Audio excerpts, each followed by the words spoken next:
দেখুন, দলীয় কোন্দলের কথা উঠে আসছে কাকদ্বীপে তৃণমূল পঞ্চায়েত সদস্যের ভাইপোকে খুনের ঘটনায়। তাকে নৃশংসভাবে কুপিয়ে খুন করা হয়েছে। কাকদ্বীপের মধুসূদনপুর গ্রাম পঞ্চায়েত এলাকায় চাঞ্চল্য ছড়িয়ে পড়েছে। রাকিবের কাকা সালাউদ্দিন শেখ মধুসূদনপুর গ্রাম পঞ্চায়েতের তৃণমূল সদস্য। গতকাল বিকেলে বাড়ি থেকে বেরিয়েছিলেন নিহত যুবক রাকিব শেখ। তারপর তাকে কিভাবে খুন করা হলো, এই ঘটনার পেছনে কে বা কারা রয়েছে, কি জানা যাচ্ছে, এলাকার মানুষ কি বলছেন? গৌতম মণ্ডল আমাদের সঙ্গে রয়েছেন, আমাদের প্রতিনিধি। গৌতম, জানাও। দেখো পাপিয়া, এই যে রাকিব শেখ ২৬ বছর বয়সী, গতকাল বিকেলবেলা বেরিয়েছিলেন বাড়ি থেকে। তারপরে আবার সন্ধ্যে নাগাদ তার গ্রামে ফিরে আসে। সন্ধ্যে নাগাদ গ্রামে ফিরে এসে তার যে এলাকা একদম রামতনুনগর, ওই যে ছোট এলাকা, সেখানে চায়ের দোকানে তিনি চাও খান। তারপরে তিনি আর বাড়ি ফেরেননি, এমনটাই যে দাবি তার পরিবারের লোকজনের।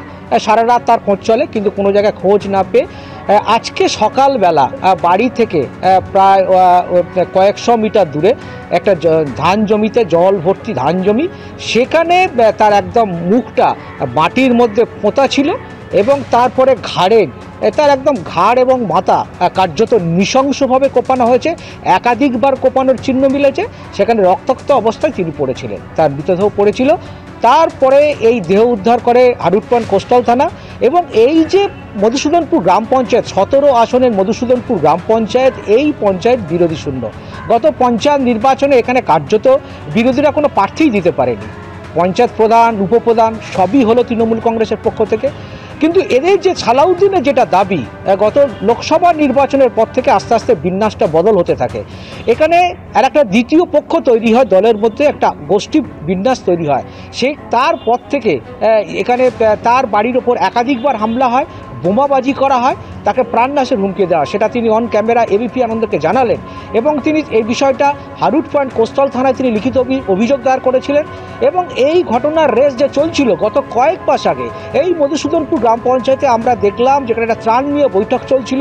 সেই বৈঠক চলাকালীন একদম তৃণমূলের দুই গোষ্ঠীর মধ্যে রীতিমতো হাতাহাতি হলো, একদম পঞ্চায়েতের দপ্তরের মধ্যে।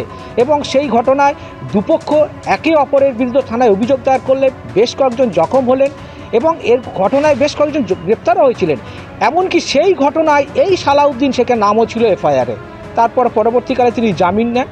কিন্তু এই ঘটনার পর আবারও নতুন করে প্রশ্নচিহ্ন উঠছে যে বিরোধী শূন্য পঞ্চায়েত হওয়ার দরুন কি নিজেদের মধ্যে যে বিন্যাস এবং যে তার মধ্যে বিভিন্ন বিরোধীদের যেটা অভিযোগ যে এখানে কি ভাগবাটোয়ারা বা পঞ্চায়েতের দখল নিয়ে কি কোনো সমস্যা তৈরি হচ্ছিল, তেমনটাই জানাচ্ছেন যে এখানকার যিনি অঞ্চল সভাপতি রীনা দাস, তিনি জেলা পরিষদেরও সদস্য।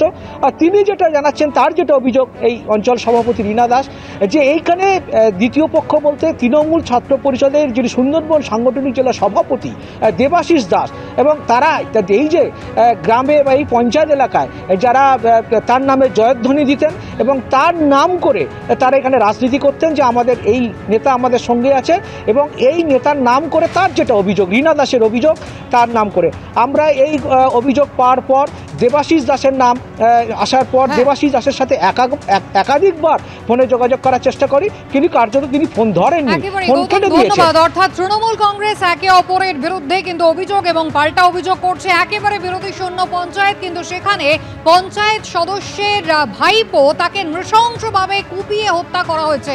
মাটির ভেতরে মুখ গোঁজা ছিল, ঘাড়ে মাথায় কোপ মেরে তাকে হত্যা করা হচ্ছে। আর এই ঘটনায় তৃণমূলের পঞ্চায়েত সদস্য অর্থাৎ মৃতের কাকা সালাউদ্দিন শেখ, তিনি কি দাবি করেছেন, তার কি অভিযোগ?